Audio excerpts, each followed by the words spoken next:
Nag-usap kami ni Dada Rudy ko kahapon. Sabi niya sa akin, ay sobrang proud siya sa akin at ipagpatuloy ko lang daw ito. Binigyang diin niya rin na mahalin ko daw kayo kagaya ng pagmamahal niya sa inyo. Mahal niya ang bayan niya ng higit pa sa amin na pamilya niya. May kasabihan na the only thing necessary for evil to triumph is for good men to do nothing. Suportahan natin ang Duterte o PDP senatorial slate. Huwag natin silang kalimutan, mga kababayan. Pilipinas, Duterte pa rin! Duterte! Duterte! Gusto ko ipakilala sa inyo ang aking anak at ang anak ni Pangulong Rodrigo Duterte. Papahiram ko muna siya. Ngayon lang. Salamat.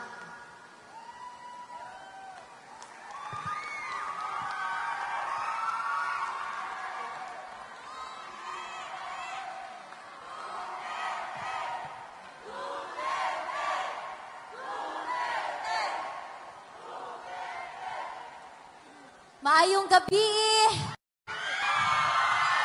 Magandang gabi sa inyong lahat. Sa mga hindi pa nakakakilala sa akin, ako si Veronica Kitty Duterte, bunsong anak ni Pangulong Rodrigo Roa Duterte! Unang-una, gusto kong magpasalamat sa lahat ng dumalo ngayong gabi.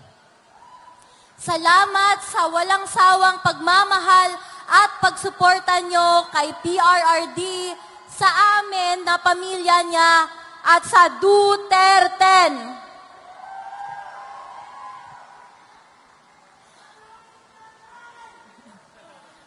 Nag-usap kami ni Dada Rudy ko kahapon. Sabi niya sa akin, ay sobrang proud siya sa akin at ipagpatuloy ko lang daw ito. Binigyang diin niya rin na mahalin ko daw kayo kagaya ng pagmamahal niya sa inyo. Bata pa ako, 21 pa lang ako, at ayaw ko talaga sanang makisali. Pero namulat ang aking mata at naintindihan ko ang mga prinsipyo at paninindigan na ipinaglalaban ni Tatay Digong. Mahal niya ang bayan niya ng higit pa sa amin na pamilya niya. May kasabihan na the only thing necessary for evil to triumph is for good men to do nothing. Ito ang nangyayari sa Pilipinas ngayon. Walang tumatayo para ipaglaban kung anong tama. Mga kababayan, mga kabataan, magboto tayo ng tama. Magboto tayo ng may puso para sa pagserbisyo. Ngayong eleksyon sa May 12, 2025.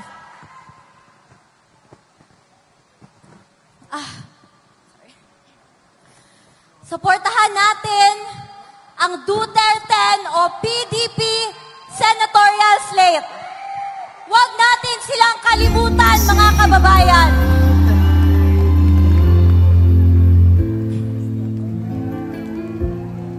Muli kong iaabot ang bilin ni Tatay Digong para sa bawat Pilipino. Sinabi niya ito sa akin. Do good. Fight for your country and fight for what is right. Sabi niya, huwag kayong mag-alala because this is not forever. God will intervene.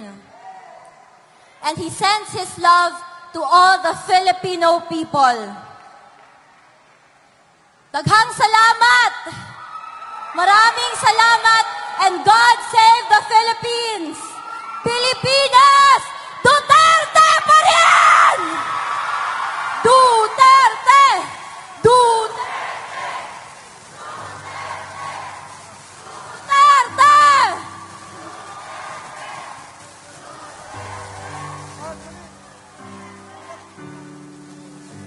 Mga kababayan, Miss Hanelet Avancenia and Miss Veronica Kitty Duterte. Sinong naniniwala na muli nating makakasama si dating Pangulong Rodrigo Duterte? Sinong naniniwala na ngayong May 12 elections, maipapanalo natin ang Duterte? Sa mga oras na ito, mga kababayan, ipakita natin sa buong mundo ang lahat ng mga Pilipino ay nagkakaisa para kay dating Pangulong Rodrigo Duterte. Malayo man siya, wala man siya dito sa Pilipinas, pero siya ay nananatili sa ating mga puso. Sa mga oras na ito, inaanyayahan ko po ang lahat na ilabas po natin ang ating mga cellphones. Ipakita po natin sa buong mundo ang liwanag. Ang liwanag na yan ay sumisimbolo ng ating pagkakaisa at ang ating paniniwala na muli nating makakasama si Tatay Digong. Ang liwanag na yan ay sumisimbolo na ang Pilipinas, Duterte pa rin!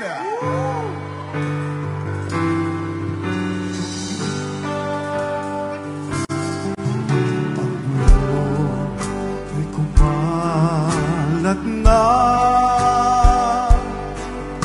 isa ang nais nila, isigaw ang nadarama. Pilipinas muling magsama-sama. Pilipinas, Duterte pa rin ang tunay na nagmamahal sa atin. Laban niya ay laban natin. Pilipinas, Duterte pa rin.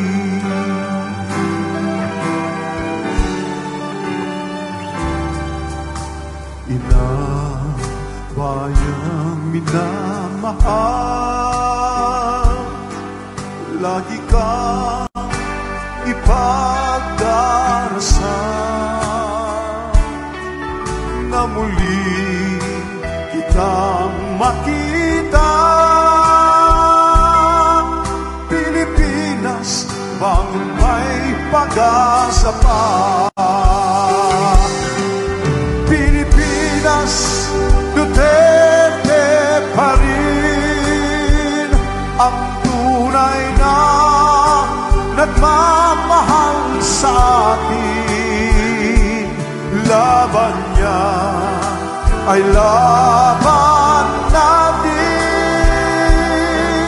Pilipinas, Duterte pa rin. Pilipinas, Duterte pa rin ang tunay na nagmamahal sa atin. Laban niya ay laban natin. Pilipinas, Duterte pa rin. Pilipinas, Duterte pa rin ang tunay na nagmamahal sa atin. Laban niya ay laban natin. Pilipinas, Duterte pa rin. Oh, Pilipinas, Duterte pa rin ang tunay na nagmamahal sa atin. Laban niya ay laban natin. Pilipinas, Duterte pa rin. Pilipinas,